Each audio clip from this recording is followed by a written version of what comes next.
Bienvenidos sean todos, amados hermanos, a la casa de nuestro Señor. Los invito a que se pongan de pie para que elevemos juntos una oración en este día del Señor.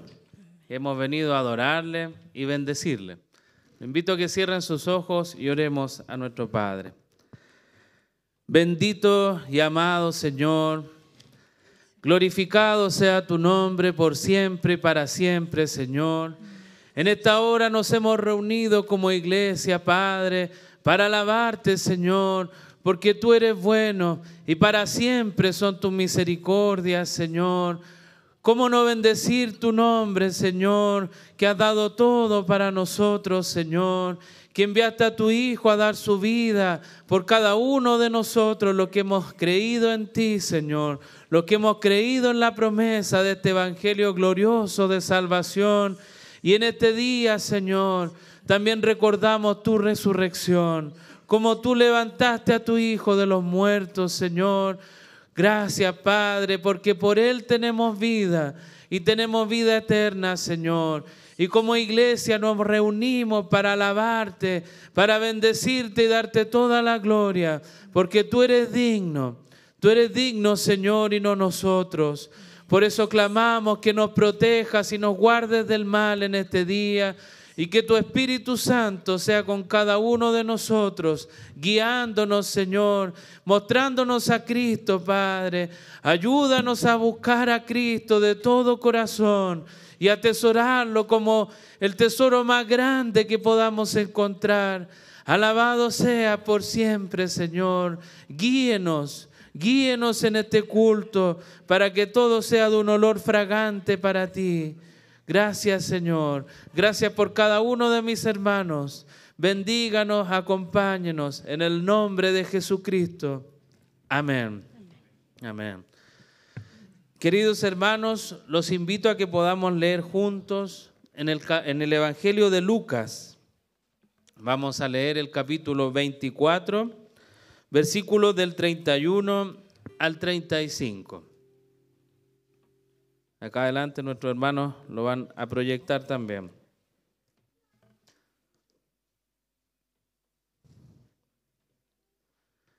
Y damos lectura, amados hermanos, todos juntos en el nombre del Señor. Entonces les fueron abiertos los ojos y le reconocieron.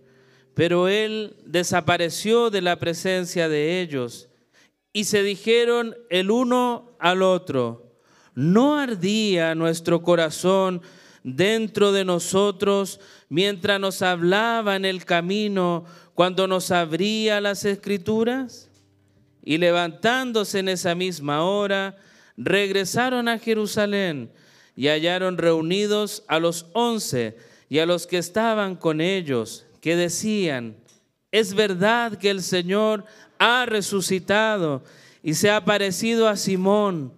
Y ellos contaban sus experiencias en el camino y cómo la habían reconocido en el partir del pan. Amén. Esta historia, amados hermanos, es muy hermosa. Los dos discípulos de Emaús que caminaron y se les apareció el Señor, pero ellos no lo reconocieron.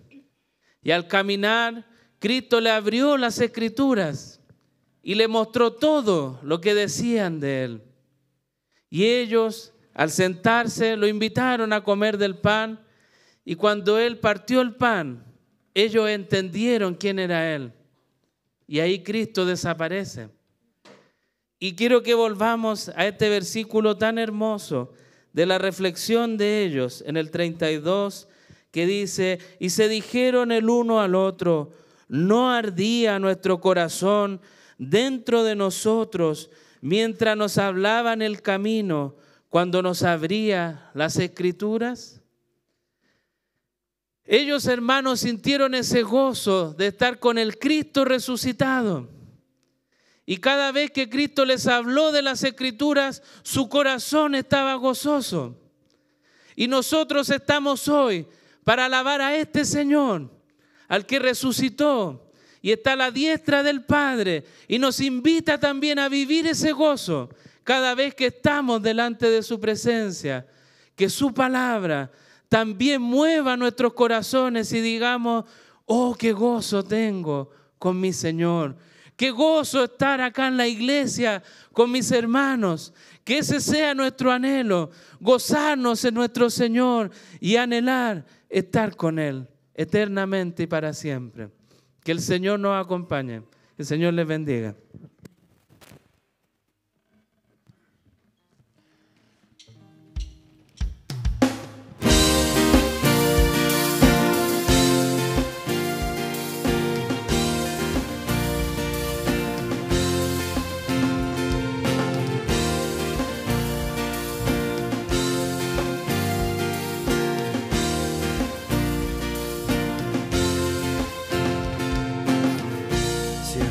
Santo, pueblo amado, lo crean, den la gloria al Señor, noche y día, canten gloria por la eternidad.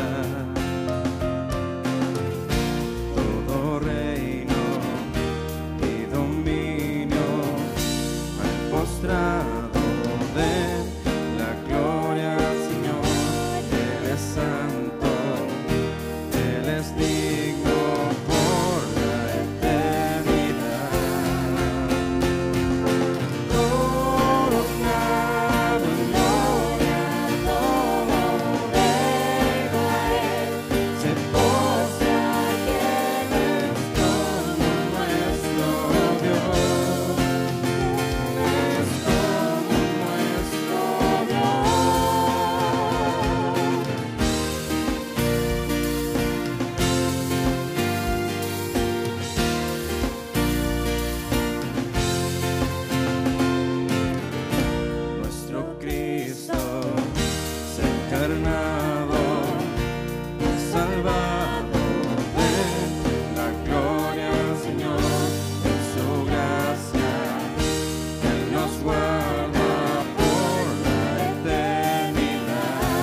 aquel que vivo está.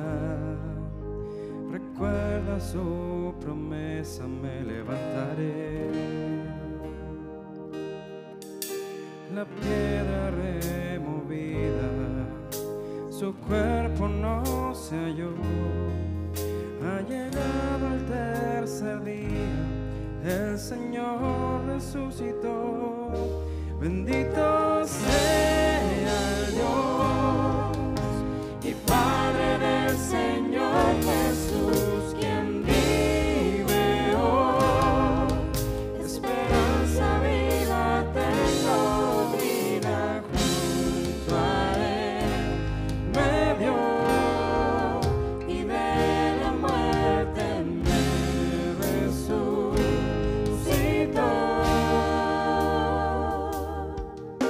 Perfecto sacrificio el Padre recibió, segura garantía de nuestra justificación.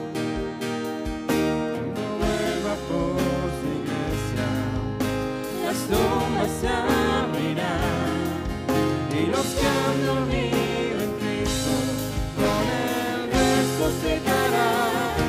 Bendito sea Dios y Padre del Señor Jesús, quien vive hoy.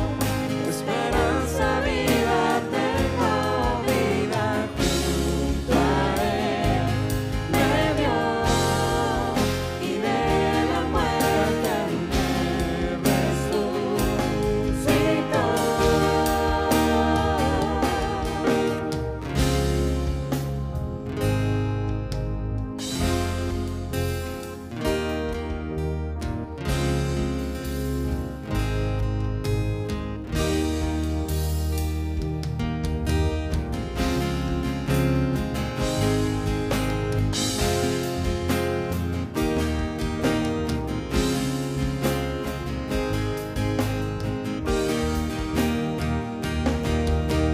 ¿Dónde está, oh muerte, tu aguijón? Sepulcro, ¿dónde tu victoria? Si Cristo con su muerte te venció, del pecado Él nos liberó y ha reclamado su victoria. Tu mano lo pudo detener, vive hoy.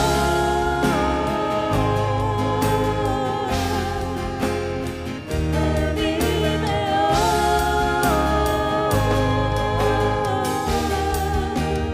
Él vive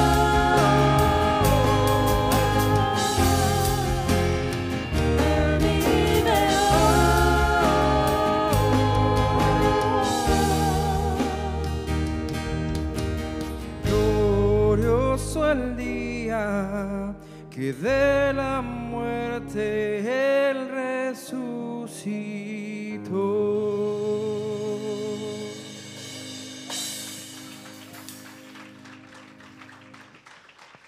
Amados hermanos, le invito a que leamos juntos el libro del profeta Isaías en su capítulo número 53, que dice, ¿quién ha creído nuestro mensaje?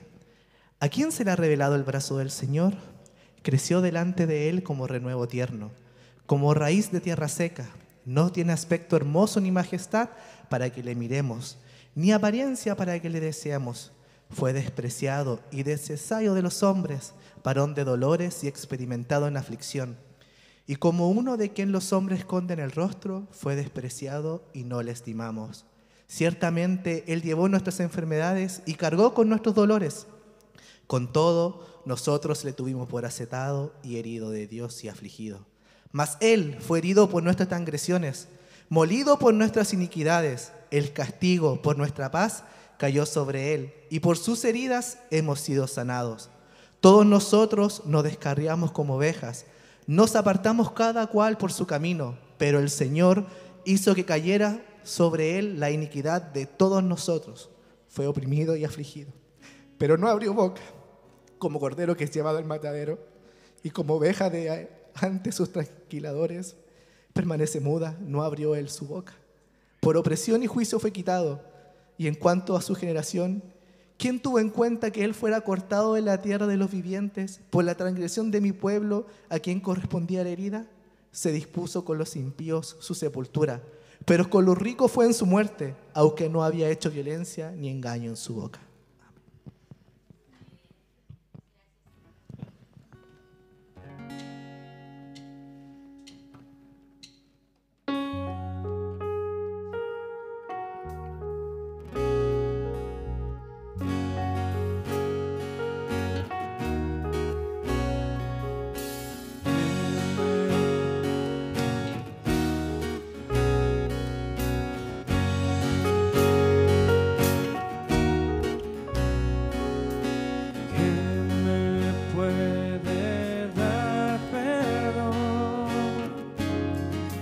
Sangre de Jesús, la sangre de Jesús, que libra al pecador de condenación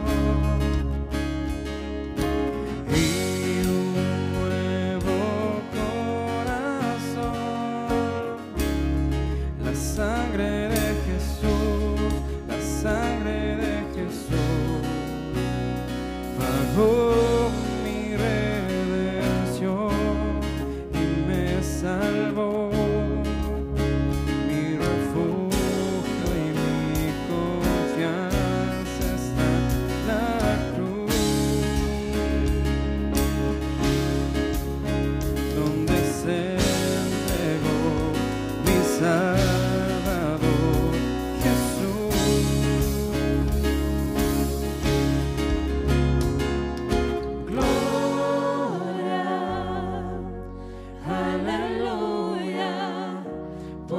Sangre derramada en la cruz, gracia y perdón, hoy tengo a mi favor. Gloria, gloria, aleluya.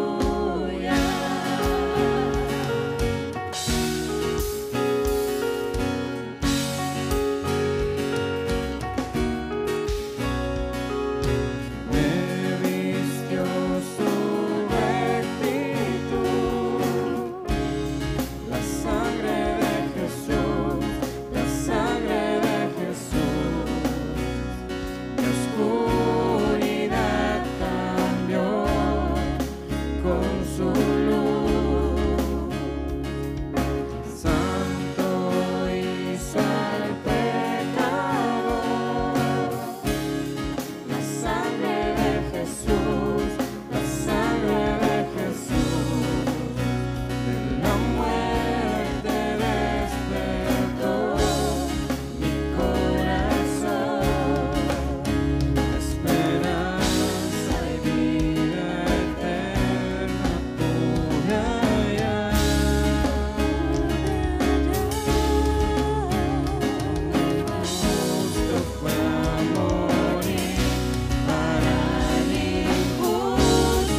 Pero quiso el Señor quebrantarle, sometiéndole a padecimiento.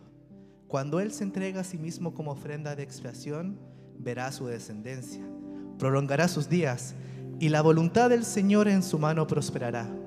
Debido a la angustia de su alma, Él lo verá y quedará satisfecho. Por su conocimiento, el justo, mi siervo, justificará a muchos y cargará las iniquidades de ellos.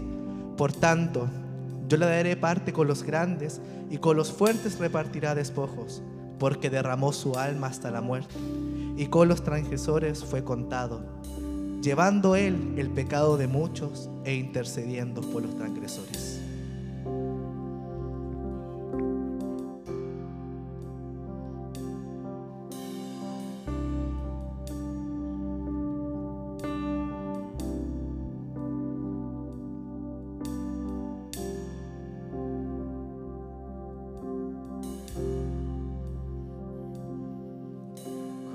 Puede ser que el bueno y justo se hizo hombre y fuera a morir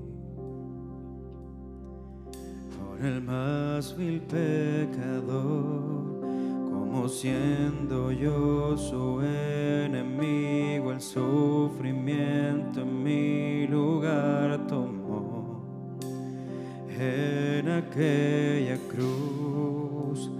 Y cargó mi maldad sobre él.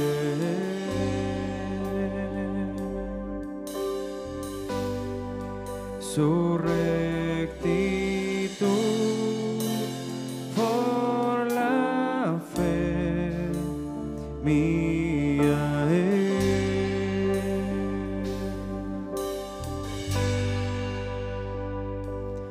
Aleluya, glorioso intercambio, oh cuán gran misterio, que por gracia salvo soy.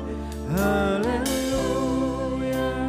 gloria sea a Cristo por su sacrificio, declarado justo soy en Él.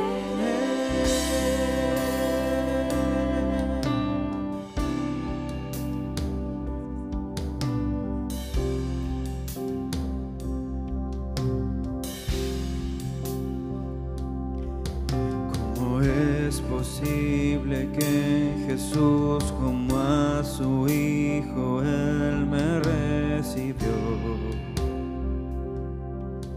Su nombre llevo hoy, su perfecta vida de obediencia al Padre, al yo creer, Él me otorgó y perdón me dio y cargó mi maldad sobre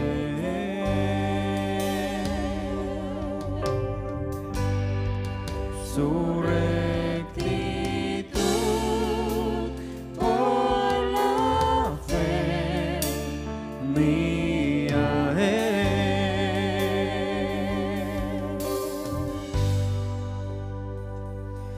Aleluya, glorioso intercambio, oh cuán gran misterio, que por gracia salvo soy. Aleluya, gloria sea a Cristo por su sacrificio, declarado justo soy. Aleluya, glorioso intercambio, oh cuán gran misterio, que por gracia salvo soy. Aleluya, gloria sea a Cristo por su sacrificio, declarado justo soy.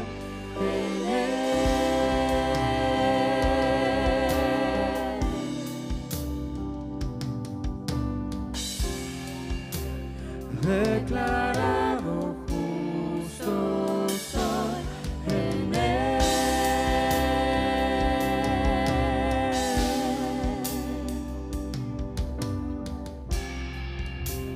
Declarado justo soy en Él.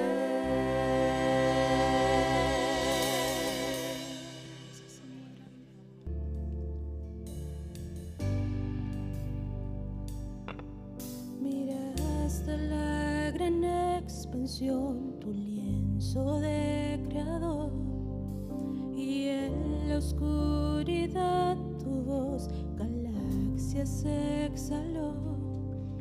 Un mar de estrellas ante ti, tu luz la inmensidad llenó.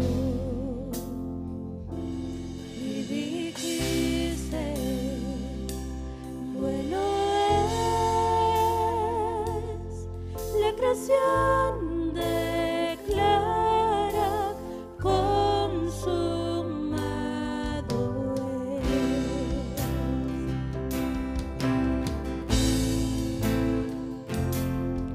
Mira hasta el monte de expansión, ardiendo en dolor. Subiste al Calvario en humilde sumisión. Tu sangre por mi salvación, tu muerte al mundo sacudió. Y dijiste, hecho está, y la cruz declara consumado es.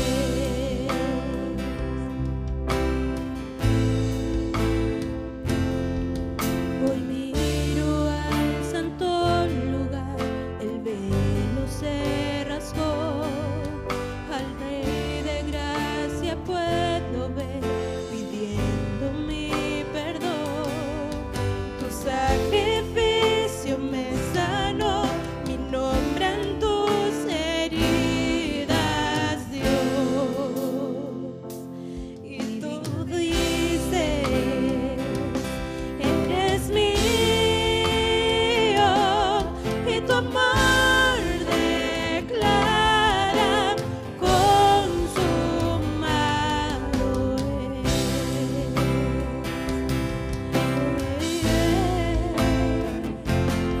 Consumado es.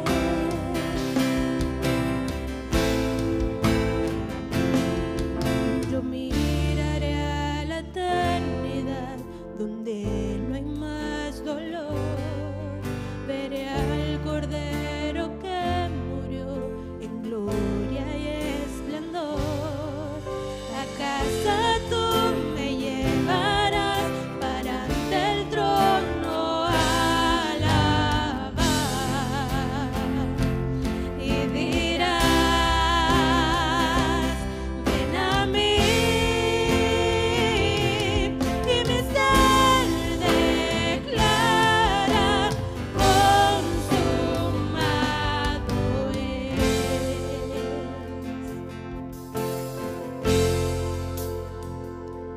Y dirás, ven a mí, y mi ser declara consumado es. Señor, queremos alabar tu nombre el día de hoy. Y queremos, Señor, recordar a nuestra mente, a nuestro corazón, Señor, que tú te levantaste de la tumba y que eres victorioso, Señor. No celebramos a un Jesús sufriente en la cruz, Señor. Celebramos al Señor de señores, al Rey de reyes, aquel que venció la muerte, Señor, al que gobierna en gloria hoy día, Señor. Tú eres nuestro Dios, nuestro Señor, y te alabamos por eso. Señor, queremos rogar por nuestros niños en esta hora y pedirte, Señor, que mediante la exposición de tu palabra, Señor, y las palabras de nuestros maestros, Señor, ellos puedan ser edificados, Señor. Permite que tu palabra llegue a lo profundo de sus corazones, Señor. Rogamos por su salvación, Señor. También te pedimos, Padre, por este tiempo que vamos a tener delante de tu palabra, Señor. Queremos la guía, la dirección de tu Espíritu, Señor.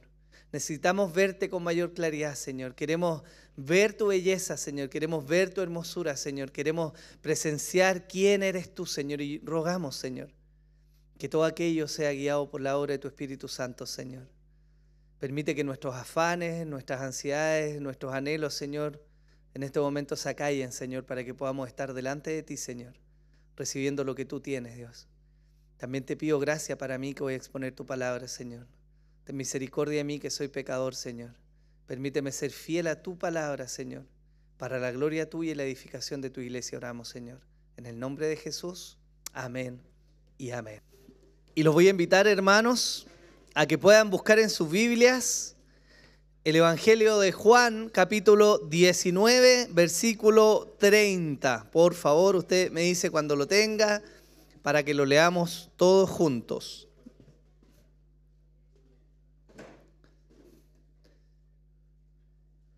Juan, capítulo 19, versículo 30. ¿Lo tiene? ¿Sí? Dice así la palabra del Señor. Entonces Jesús, cuando hubo tomado el vinagre, dijo: consumado es, e inclinando la cabeza, entregó el Espíritu. Amén. Gloria a Dios. Hermanos, estamos en una de las épocas más hermosas del año por la oportunidad que tenemos de recordar lo que es Semana Santa, o como le llaman algunos, la Semana de la Pasión. Y más allá de que podamos venir o no con los ramitos, ¿cierto?, el domingo pasado, que se celebra el Domingo de Ramos, ¿cierto?, o que hoy día podamos comer pescado en vez de carne, quizás como algunos pudieran hacer, hay cosas importantes, hitos maravillosos en la historia del cristianismo y de lo que Dios hace con su pueblo, que están reflejados precisamente en esta celebración. Y me atrevería a decir, hermanos, que más allá que sea la semana precisa históricamente donde los hechos ocurrieron, es un tiempo de recordar y celebrar la magnitud del Dios que tenemos. Y esa es una oportunidad que no podemos dejar pasar. Es cierto que cada día de esta semana tiene un hito particular. Y de manera muy clara, quizás el primer domingo y el segundo domingo, es decir, el Domingo de Ramos, que fue la semana pasada, y este domingo en particular, hay hitos grandes de la celebración del cristianismo. Y vamos a ver hoy día lo que esta enseñanza, lo que el evangelista Juan registra, cómo eso tiene una importancia para nosotros el día de hoy.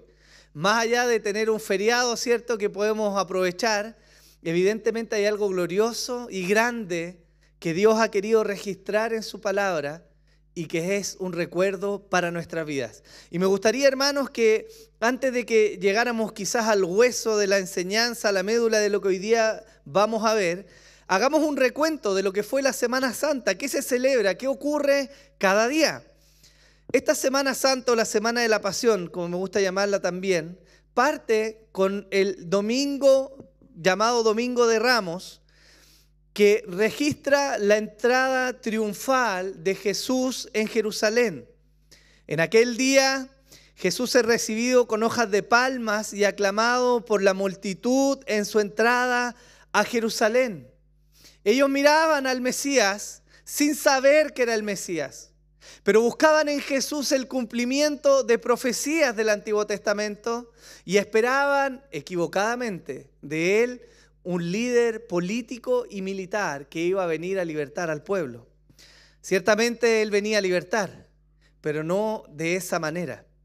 La profecía que se cumple ahí está en Zacarías 9:9, escrita muchísimos años antes de que estos hechos ocurrieran. El día lunes tenemos el acontecimiento hito que es que Jesús limpia el templo. Jesús maldice una higuera. Jesús entra al templo y echa a los cambistas y los comerciantes. Él declara estas palabras: Mi casa será llamada casa de oración, pero vosotros la habéis hecho cueva de ladrones. Él deja la escoba ese día en el templo, ¿ya? Y con esto comienza a gestarse con mayor fuerza lo que nos conduce hacia el final de la semana. Los principales sacerdotes, viendo lo que Jesús había hecho y viendo amenazado su poder político y religioso en aquel tiempo, contemplan matar a Jesús. El día martes, Jesús confronta a los principales sacerdotes. Jesús enseña a sus discípulos acerca del perdón. Los principales sacerdotes, los escribas y los ancianos preguntan a Jesús con qué autoridad hacía lo que él estaba haciendo. Jesús les pregunta si el bautismo de Juan era del cielo o de la tierra. Nadie es capaz de responder a la pregunta de Jesús.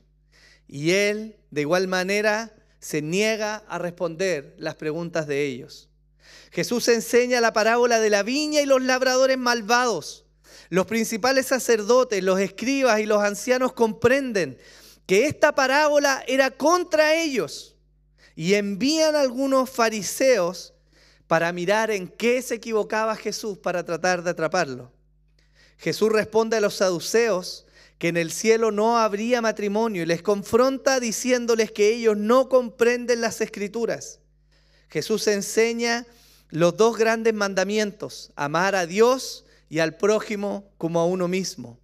Jesús enseña también en el templo y advierte a los fieles que se cuiden de los escribas que devoran las casas de las viudas.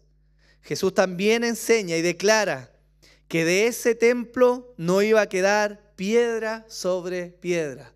Esta profecía se cumplió después, cerca del 70 después de Cristo. Jesús enseña sobre la destrucción del templo y los tiempos difíciles que iban a venir. El día miércoles, Jesús es preparado para la sepultura. María Magdalena derrama el perfume de alabastro sobre Jesús y lava sus pies con sus cabellos. Judas Iscariote se acerca a los principales sacerdotes y pacta la entrega de Jesús. El día jueves, Jesús celebra la Pascua. En la última cena con sus discípulos, Él les declara que uno de los que estaba ahí con ellos le iba a entregar. Esa misma noche, Jesús es entregado. Pero antes de aquello, Él hace una declaración maravillosa. Él dice que acaba de inaugurarse un nuevo pacto, uno que está establecido en su cuerpo y en el derramamiento de su sangre. Jesús sale con sus discípulos al monte de los olivos, a Getsemaní, y ora al Padre. Él pide al Padre que, si es posible, pase esta copa, este trago amargo, pero se sujeta a la voluntad del Padre. Después de aquel momento, Judas llega al huerto y, dándole un beso en la mejilla a Jesús, lo delata delante de sus capturadores. Jesús entonces es presentado ante el sumo sacerdote, el cual le enjuicia y le condena a muerte. Jesús es golpeado y escupido en el templo y es presentado también ante Pilato. Ante la disyuntiva de soltar a Jesús, en quien no se halló ninguna falta, o Barrabás, es soltado este último delante del pueblo. Jesús luego entonces es crucificado y muerto. Y en el momento de su muerte ocurre algo maravilloso. El velo del templo es rasgado justo a la mitad. Muchos muertos resucitan. Ocurre un gran terremoto y el cielo se oscurece. Todas esas señales ocurren aquel día. Estamos hablando del día jueves. Comienza a contarse desde el miércoles en la noche para los judíos. El Viernes Santo es un día de lamento, al igual que el sábado. Y el domingo, el día que hoy celebramos, vemos que Jesús resucita de la tumba. Él resucita y se aparece a las mujeres y a muchos discípulos.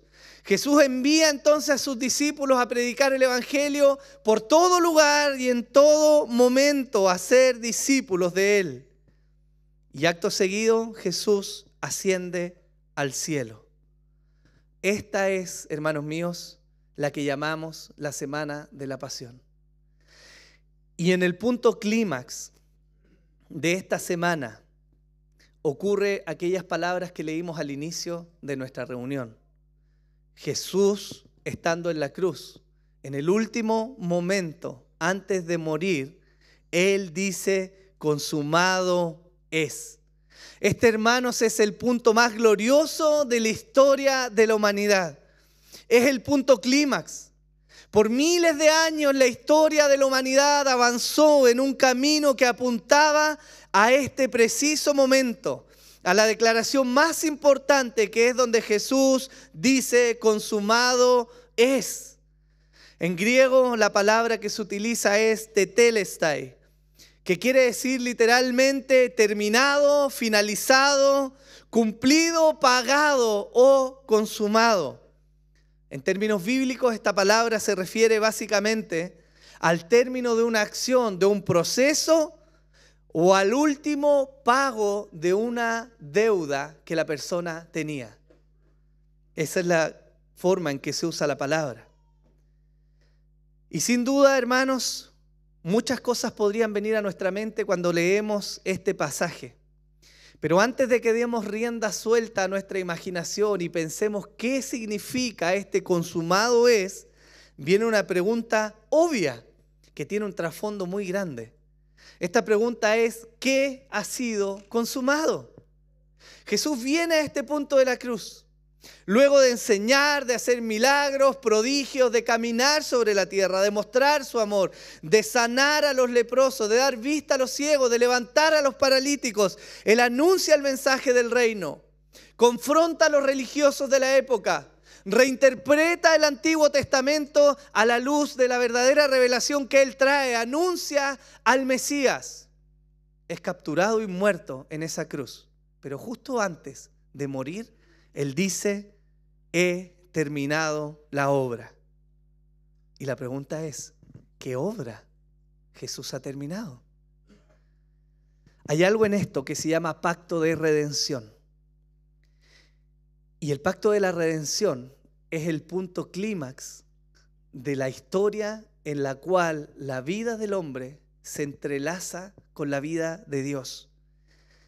Si miramos atrás en la historia, hermanos, nos vamos a dar cuenta que apenas iniciada la historia de la humanidad, viene uno de los acontecimientos más tristes que leemos en todo el registro bíblico. Adán y Eva gozaban de plena comunión con Dios. Ellos estaban en este jardín maravilloso. Gozaban de toda la belleza de la creación de Dios en medio de animales, de árboles, de plantas, de alimentos. En una comunión perfecta delante de Dios. Sin embargo, a pesar de que ellos eran el pueblo de Dios y disfrutaban de las bendiciones de Dios y estaban en el lugar de Dios y bajo el gobierno de Dios, a pesar de eso, en este punto del relato bíblico, algo terrible irrumpe en la historia y acaba con todo y con toda esta belleza de manera brutal.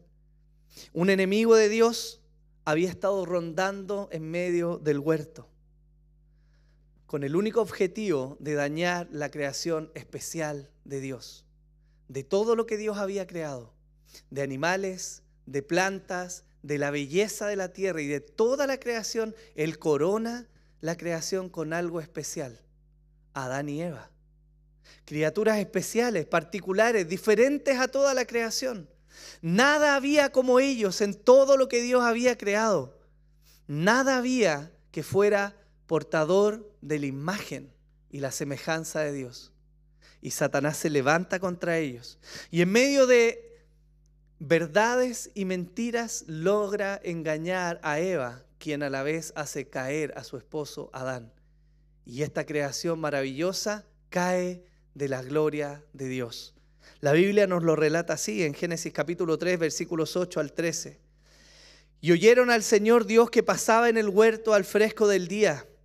Y el hombre y su mujer se escondieron de la presencia de Dios entre los árboles del huerto. Y el Señor Dios llamó al hombre y le dijo, ¿dónde estás? Y él respondió, te oí en el huerto y tuve miedo porque estaba desnudo y me escondí. Y Dios le dijo, ¿quién te ha hecho saber que estabas desnudo? ¿Has comido del árbol del cual te mandé que no comieras? Y el hombre respondió, la mujer que tú me diste por compañera me dio del árbol y yo comí. Entonces el Señor Dios dijo a la mujer, ¿qué es esto que has hecho? Y la mujer respondió, la serpiente me engañó y yo comí. Y en ese preciso momento, entre excusas y temor, Adán y Eva reciben las consecuencias de haber quebrantado el pacto de Dios.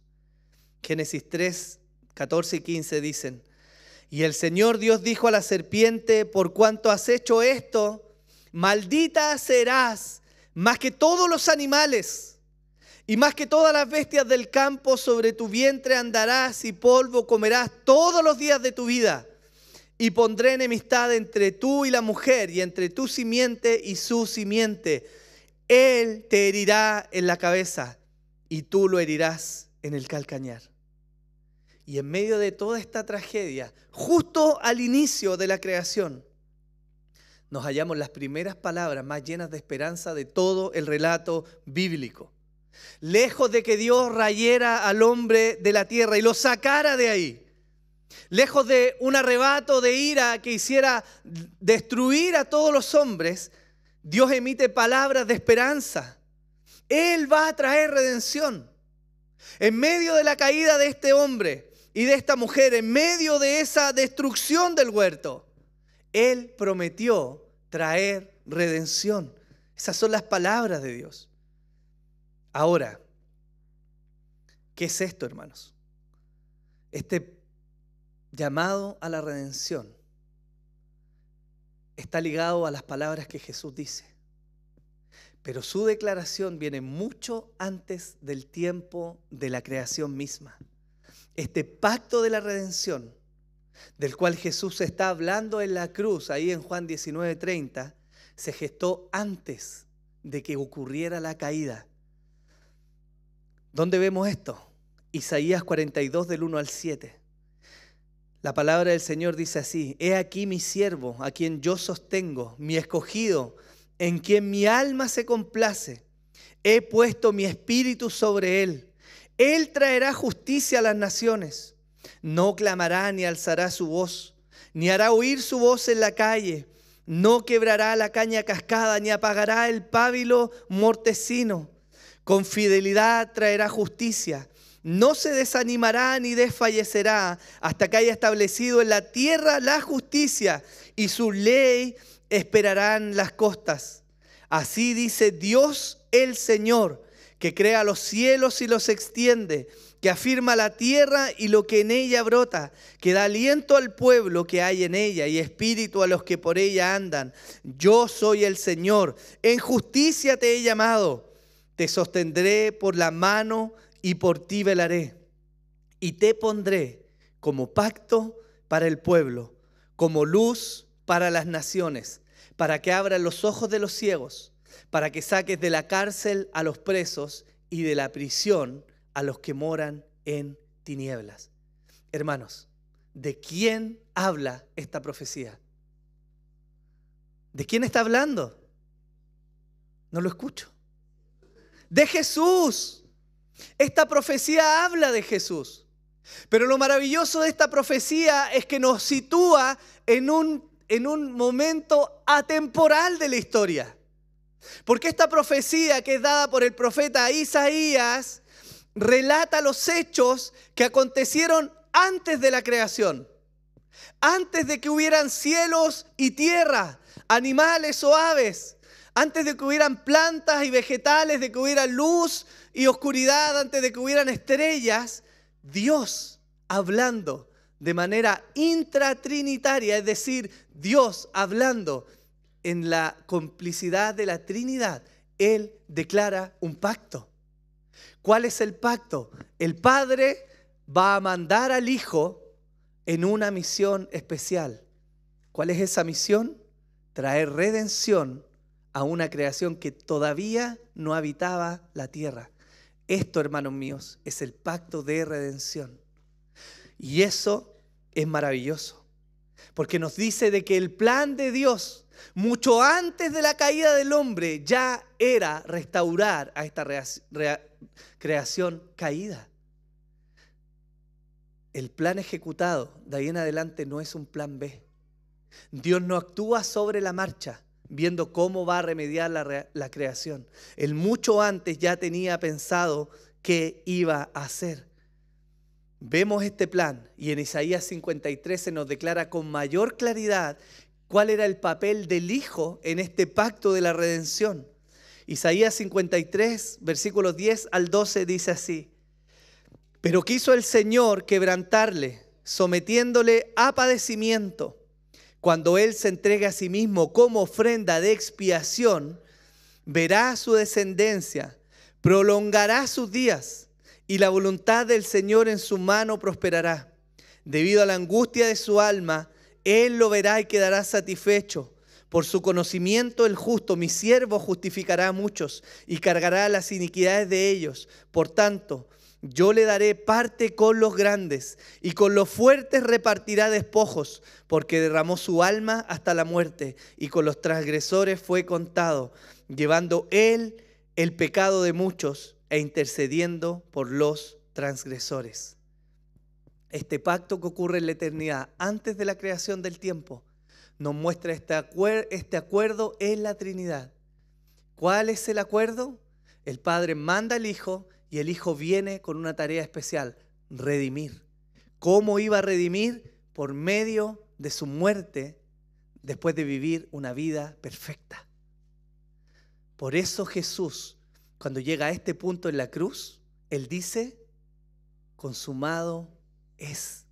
Él trae a cumplimiento este pacto que se hizo en la eternidad. Él viene a declarar que su parte de la misión está completa. Y de manera perfecta, Él se ha entregado para ganar la redención de los pueblos del Señor. Ese es el consumado es.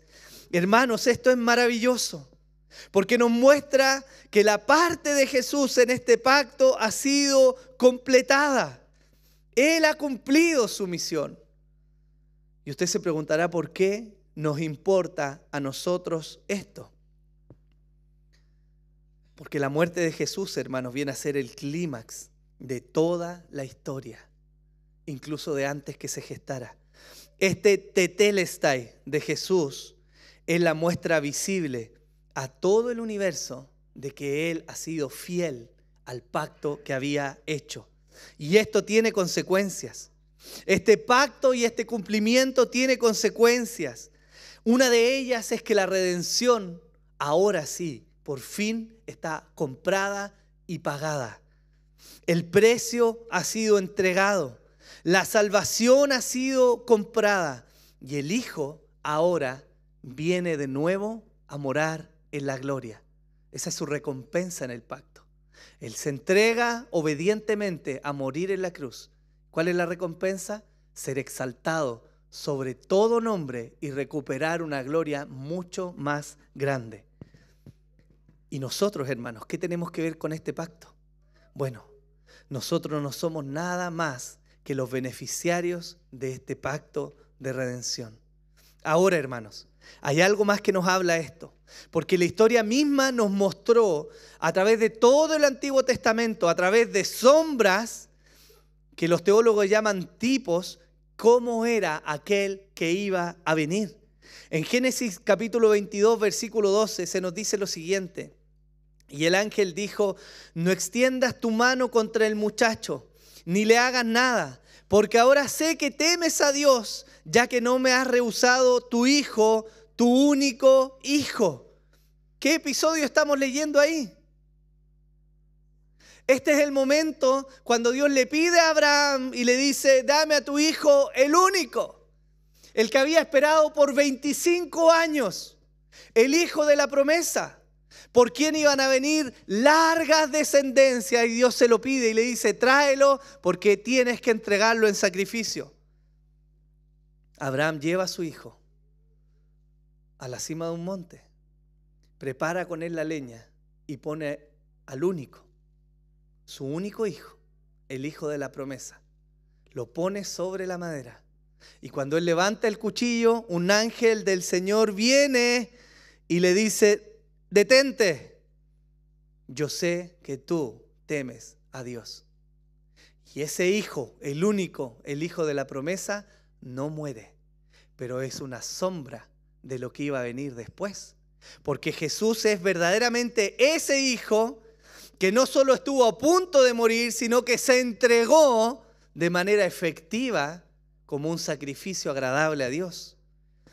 Génesis 28:12 dice, otro relato de la Escritura, y tuvo un sueño y aquí había una escalera apoyada en la tierra cuyo extremo superior alcanzaba hasta el cielo, y aquí los ángeles de Dios subían y bajaban por ella. Este relato viene de la historia de Jacob, cuando se encuentra huyendo y en medio de su vida descansa en un lugar y él tiene un sueño, y en ese sueño ve que en ese lugar habían ángeles de Dios que subían y bajaban. ¿Se recuerda ese relato? Bueno, Jesús hizo la siguiente declaración. En Juan 1:51, él dijo, en verdad os digo que veréis el cielo abierto y a los ángeles de Dios subiendo y bajando sobre el Hijo del Hombre. Ese sueño que tuvo Jacob tiene su cumplimiento pleno en la persona de Jesús. Él mismo declara en Juan 14:6, yo soy el camino y la verdad y la vida, y nadie viene al Padre sino por mí. Jacob lo vio en un sueño y vio esa conexión entre el cielo y la tierra. Pero Jesús viene a ser la verdadera conexión. Él viene a conectar a Dios con los hombres y Él viene a ser el único camino de salvación. Más adelante en la historia tenemos otro hombre conocido, Moisés, que también es tipo de Cristo. Él, con su vida y sus actos, señala cómo iba a ser el Mesías que iba a venir. En Éxodo capítulo 3, versículos 9 y 10 dice, y ahora, he aquí el clamor de los hijos de Israel ha llegado hasta mí, y además he visto la opresión con que los egipcios los oprimen. Ahora pues, ven y te enviaré a Faraón para que saques a mi pueblo, los hijos de Israel, de Egipto. Dios manda a Moisés, este hombre, para traer libertad de la esclavitud al pueblo de Israel, ¿o no? Eso es lo que leemos.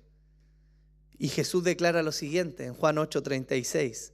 Así que, si el Hijo os hace libres, seréis realmente libres. Él es el verdadero libertador. Ya no solo de una esclavitud física, sino de una esclavitud espiritual. En otro momento de la historia, Moisés es mandatado por el Señor a sacrificar un cordero único, especial, sin mancha, y a bañar los dinteles de las puertas de sus casas con la sangre de este cordero. ¿Qué tipificaba esto? Que cuando el ángel de la muerte viniera sobre las casas y se hallara la sangre derramada en los dinteles, el ángel de la muerte pasaría de ese hogar y los primogénitos de Israel serían salvados. En Éxodo 12, versículos 5 y 6, declara, el cordero será un macho sin defecto de 1 año. Lo apartaréis de entre las ovejas o entre las cabras, y lo guardaréis hasta el día 14 del mismo mes. En toda la asamblea de la congregación de Israel, toda la asamblea de la congregación de Israel lo matará al anochecer. Y esto es precisamente lo que estamos viendo en Jesús. Es Él el verdadero Cordero Pascual. Números 21:9. Se nos dice, y Moisés hizo una serpiente de bronce y la puso sobre el asta. Y sucedía que cuando una serpiente mordía a alguno y éste miraba a la serpiente de bronce, vivía. Y en Juan 3, versículos 14 y 16, dice, y como Moisés levantó la serpiente en el desierto, así es necesario que sea levantado el Hijo del Hombre, para que todo aquel que en él cree tenga en él vida eterna. Porque de tal manera amó Dios al mundo que dio a su Hijo unigénito, para que todo aquel que cree en él no se pierda, mas tenga vida eterna. ¿Saben qué es curioso? Que Jesús es entregado y sacrificado en una fecha muy especial para el pueblo judío. ¿Saben qué fecha es? La celebración de los huevitos de chocolate. No, hermano. de la Pascua. Jesús es entregado en la Pascua y Él viene a mostrar en sí mismo el cumplimiento de todas las sombras que hacia el Antiguo Testamento se habían levantado. Él es el Cordero, ese Cordero perfecto que vivió una vida íntegra, digno delante del Señor. Ese verdadero sacrificio que Dios anhelaba es Jesús. Él es sacrificado en la Pascua y Él viene a libertar a los hijos de Israel de la verdadera muerte y es entregado justamente en la Pascua y es levantado. ¿Para qué? Para que todos los que miren aquella cruz entonces reciban salvación. Hermanos, Jesús es la verdadera fuente de sanidad. Todo aquel que mire a Él será sanado, libertado del pecado y no probará jamás la muerte. En Jesús, hermanos, se halla la sustancia de la sombra que por largos años fue anunciada en el Antiguo Testamento. De igual manera, Él se revela como el enviado de Dios en el pacto de redención. Entonces, cuando estamos leyendo Juan 19:30 y vemos que Él declara, consumado es, cumplido es, vemos que todas estas sombras ahora tienen la sustancia. Si usted toma un objeto, hermano, y lo pone a contraluz y lo proyecta contra una pared, usted seguramente va a ser capaz de distinguir rasgos de aquella figura, ¿o no? Si toma un cilindro, va a haber seguramente una figura alargada en la pared. Si toma un polígono, va a ver los lados del polígono reflejados en la pared. Pero va a ver solo la sombra. No va a ser capaz de mirar, o alguien que no esté mirando la figura no va a ser capaz de distinguir el color, la profundidad, el tamaño y otros rasgos distintivos. Jesús viene a dar cumplimiento a la promesa de Dios. Y ese Mesías prometido en Génesis 3:15, cuando se le dice que la simiente de la mujer va a venir a derrotar la obra de Satanás, es Jesús quien toma toda la sustancia y se revela a sí mismo. Entonces Él declara en la cruz, el pago está hecho. Pero esto es maravilloso por otra cosa más. El pacto de redención se cumple ahí. Jesús cumplió su parte y la redención está asegurada. Pero además, Él maravillosamente no solo cumple ese pacto, sino que además inaugura otro pacto más. Este pacto de redención opera en la presencia de Dios en sí mismo. Los seres humanos no participan en ese pacto. Es un acuerdo divino entre el Padre, el Hijo y el Espíritu Santo, con un fin, otorgar redención a una creación. Pero Jesús también en la cruz inaugura otro pacto, uno que ahora sí tiene relación con los seres humanos. Y eso es el nuevo pacto. Jeremías 31, del 31 al 34, nos declara la profecía de lo que se había dicho. El profeta dice así: he aquí, vienen días, declara el Señor, en que haré con la casa de Israel y con la casa de Judá, ¿qué va a ser? Un nuevo pacto. No como el pacto que hice con sus padres en los días que los tomé de la mano para sacarlos de la tierra de Egipto. Mi pacto que ellos rompieron, aunque fui un esposo para ellos, declara el Señor. Porque este es el pacto que haré con la casa de Israel después de aquellos días, declara el Señor. Pondré mi ley dentro de ellos y sobre sus corazones la escribiré. Y yo seré su Dios y ellos serán mi pueblo. Y no tendrán que enseñar más cada uno a su prójimo y cada cual a su hermano, diciendo: conoce al Señor, porque todos me conocerán, desde el más pequeño de ellos hasta el más grande, declara el Señor. Pues perdonaré su maldad y no recordaré más. ¿Qué? ¿En el marco de qué está esta declaración? En el marco de un pacto nuevo, el nuevo pacto. Y el nuevo pacto, hermano, no es simplemente una renovación de pactos antiguos, es nuevo y tiene beneficios maravillosos.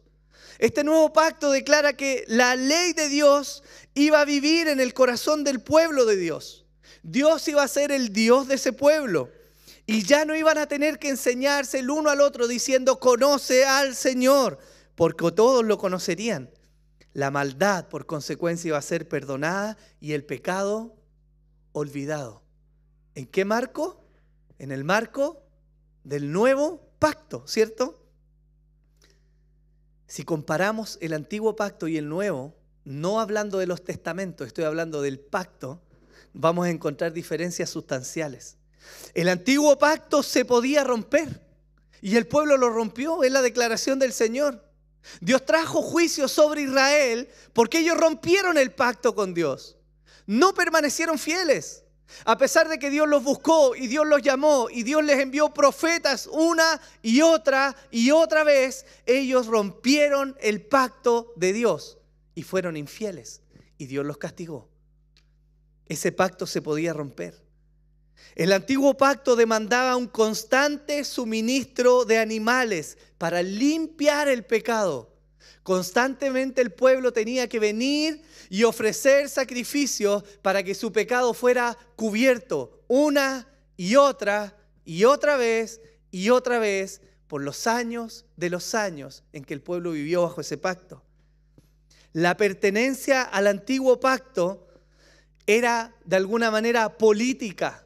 ¿Quiénes pertenecían al antiguo pacto? Todos aquellos hijos nacidos que a los 8 días eran circuncidados, ellos pasaban a ser parte del pueblo de Dios. ¿Sí o no? Los niños eran incluidos. Por lo tanto, el pueblo del pacto era un pueblo político, no necesariamente espiritual. Y ahí una diferencia grande. La dependencia del pacto antiguo, la permanencia, dependía de los hombres. Si los hombres obedecían, el pacto entregaba sus beneficios sobre ellos. ¿Y qué hizo Israel? Y al desobedecer, quebrantó el pacto. Y al quebrantar el pacto, ¿qué hizo? Perdieron los beneficios del pacto. Ese es el antiguo pacto. Y el nuevo pacto declara algo diferente. Primero que todo, es un pacto irrompible por los hombres. Porque el nuevo pacto no se celebra demandando algo de los hombres más que fe. No hay una demanda de los hombres a permanecer en el pacto con sus fuerzas y su sacrificio, sino mediante la fe de aquel que había sido entregado. Es por la obra de Cristo, hermanos, quien es garante de este pacto, que el pueblo permanece en este pacto.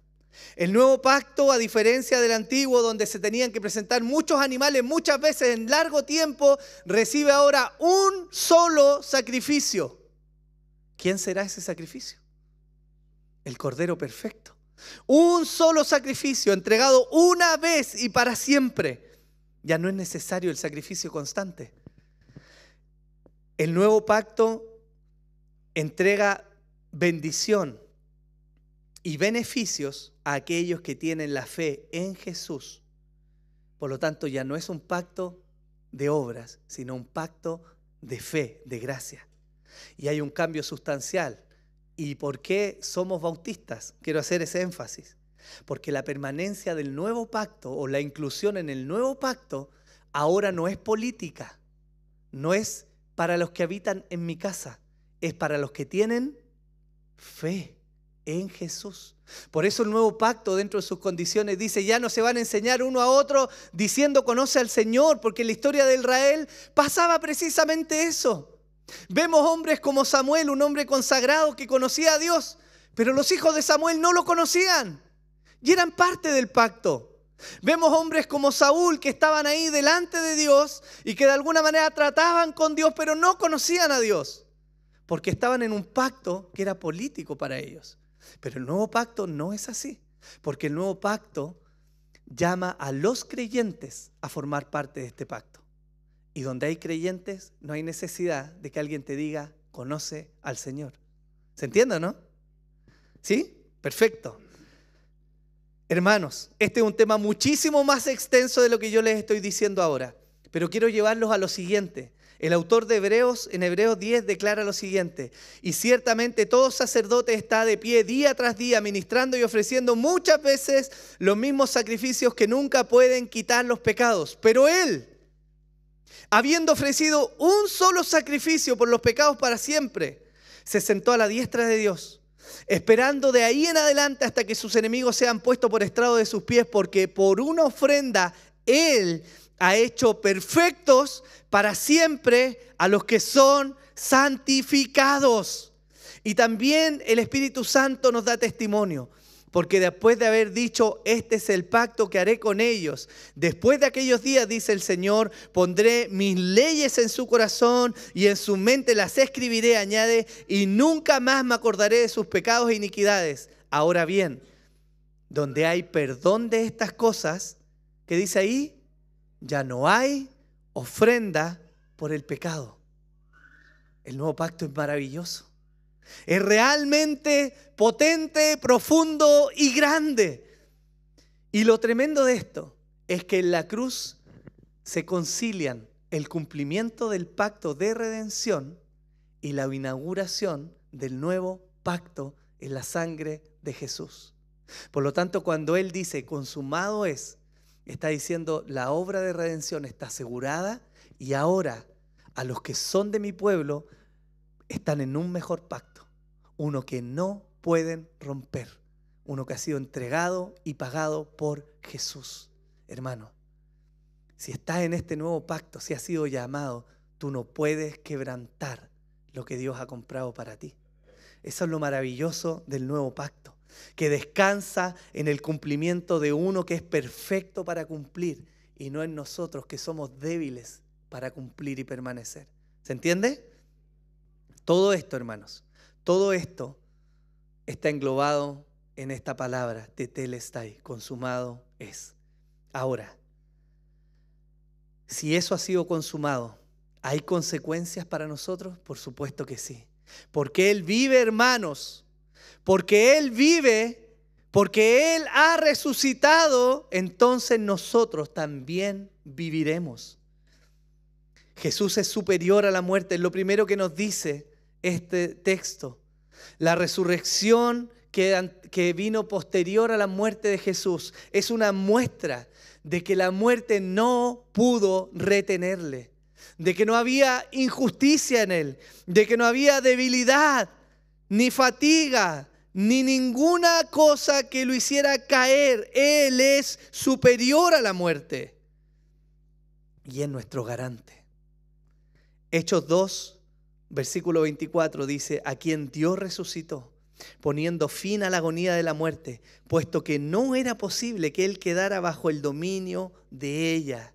Jesús, hermanos, el gran rey, el gran siervo que había entregado su vida, ahora la volvía a tomar y se levantaba de entre los muertos. Ya no como un débil hombre cargando una cruz, sino como el Señor de la creación, el Rey de Reyes. Ese es Jesús. Este fue el testimonio poderoso que entregó a sus discípulos en aquella época. Ellos recobraron la fe después de huir, porque vieron que su Señor había vencido la muerte. Él es superior. Hermanos, y quizás hay cosas que nos atemorizan a nosotros el día de hoy. Quizás en el horizonte de nuestra vida finita y débil vemos la debilidad de la vida humana. Y usted y yo nos vamos a enfrentar a circunstancias difíciles. Y vamos a ver enfermedades, vamos a ver debilidad, vamos a ver sufrimiento en el horizonte. Pero quiero que no olvide algo el día de hoy. Y es que Jesús es superior a todo lo que esta vida pueda ofrecer, incluso la muerte. El Señor le dijo a sus discípulos, no teman a los que pueden destruir el cuerpo, porque su alma no pueden tocar. Esa es la seguridad que hay en Cristo. Por cuanto Él vive, nosotros también viviremos. Si la esperanza del cristianismo, hermanos, se halla en esta tierra caída y maldita, entonces estamos en aprietos. Si pensamos que nuestra familia o amigos nos van a saciar completamente, estás equivocado. Si piensas que tu esposo o tu esposa va a completar la felicidad que te falta en la vida, a pesar de que sí te va a hacer feliz, estás equivocado. Si piensas que tu carrera profesional te va a entregar la plenitud, estás muy equivocado. Porque no va a ser el placer, hermanos, ni el dinero, la fama o el sexo lo que va a traer plenitud a la vida del hombre. Ninguna de esas cosas trae plenitud. La esperanza del cristiano es más sublime, hermanos, es más elevada que eso. Y la resurrección nos muestra que existe entonces una eternidad y una vida superior a la vida que vivimos acá. Nos alienta, hermanos, a confiar en la vida venidera. Nos ayuda a mirar en ese hogar celestial prometido por Jesús para todos los que confían en Él. Nos ayuda a ver ese momento en que va a abolirse la muerte, en que no va a haber dolor, ni angustia, ni tristeza, ni soledad, ni depresión, ni nada de lo que hoy día sufrimos. Ese es el cielo preparado para el pueblo del Señor, comprado por Jesús. Primera de Tesalonicenses 4:14 dice, porque si creemos que Jesús murió y resucitó, así también Dios traerá con Él a los que durmieron en Jesús. Ese es un eufemismo. Está diciendo a los que murieron en Jesús. Y por último, hermanos, la resurrección de Jesús y su posterior ascensión nos benefician. Porque si Él no hubiera partido a los cielos, entonces hay alguien que no hubiera venido. ¿Quién? El Espíritu Santo. Juan 16:7 dice, porque yo os digo la verdad, os conviene que yo me vaya, porque si no me voy, el Consolador no vendrá a vosotros, pero si me voy, os lo enviaré. La muerte era un paso necesario para que Jesús cumpliera su misión de redención, y su ascenso otro, para que la tercera persona de la Trinidad viniera ahora de manera muy especial a habitar ya no en medio del pueblo, sino en su pueblo. Él vino a hacer morada en nosotros. Y esto tiene tremendos beneficios para el pueblo de Dios. Porque si no sabemos orar, hay alguien que nos ayuda a orar como conviene. Y ese es el Espíritu Santo. Porque si algo se nos olvida respecto a Dios, hay alguien que viene y nos recuerda quién es Dios. Y ese es el Espíritu Santo. Porque si estamos tristes, Él viene a consolar. Porque si estamos perdidos, Él viene a traernos al camino de vuelta. Él nos guarda. Él nos ayuda a caminar por este camino de santidad. Esa es la obra del Espíritu Santo. Y era necesario que Jesús ascendiera para que ese Espíritu maravilloso viniera a morar en medio nuestro. Hermanos, Semana Santa es una ocasión realmente especial para recordar la tremenda obra que Jesús hizo en la cruz. Y para nosotros hoy día, yo quiero decirles, hermanos, que hay esperanza. Y esa esperanza es Jesús. No hay sacrificio suficientemente grande o bueno que nosotros podamos hacer para agradar a Dios. Pero podemos mirar a Jesús, quien sí fue agradable a Dios. Nuestras fuerzas son limitadas. Nuestra mente está corrupta, pero hay alguien que es perfecto y que ofrece salvación. Hay alguien que dijo, vengan a mí todos los que están cansados y trabajados y yo les haré descansar, ¿o no? ¿Y será mentira esa promesa? Hay alguien que dijo, voy a preparar morada para que donde yo estoy ustedes estén conmigo. ¿Sí o no? Ese es Jesús, hermanos. Y el consumado es declarado en la cruz, es el sello del único perfecto que podía garantizar todas y cada una de estas promesas. Usted no descansa en la fidelidad de un pastor débil como yo. Usted no descansa en la debilidad de su propia voluntad, porque su voluntad no es suficiente. Usted descansa en el perfecto Hijo de Dios, que se entregó una vez y para siempre para llevar a todos los hijos de Dios a la gloria. Y eso, hermanos, eso es lo que el día de hoy celebramos. Póngase en pie, por favor. Vamos a cantar al Señor, hermanos.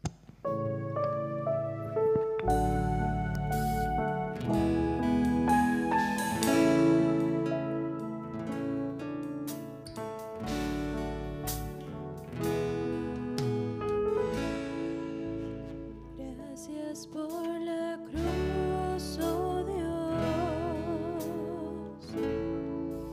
el precio que pagaste por mí, llevando mi pecado allí, sublime amor, tu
Ciertamente tú eres digno, Señor, podemos declararlo, Señor. Sabemos que tú, Señor, y solo tú eres digno, Señor, y fuiste entregado por amor a tu pueblo, Señor. Y nosotros hoy día damos gracias, Señor, por tu fidelidad y tu amor. Señor, te queremos pedir que nos acompañes en la semana que viene, Señor. Danos la gracia, Señor, para vivir mirándote a ti, Señor. Danos la fortaleza, Señor, para no sucumbir a este mundo perverso, Señor. Y ayúdanos, Señor, a hallar en ti nuestro deleite, nuestro consuelo, Señor, en todas las cosas que hagamos, Señor. Sabemos, Señor, y confiamos que tú has de sostener a tu iglesia, Señor. Y yo te pido de manera especial, Señor, no solo que nos recuerdes esta palabra, Señor, sino que nos permitas también deleitarnos en ti, en la comunión, en la oración, en la lectura, Señor. Permítenos disfrutar la comunión contigo, Señor. Gracias por tu amor y tu misericordia. En el nombre de Jesús. Amén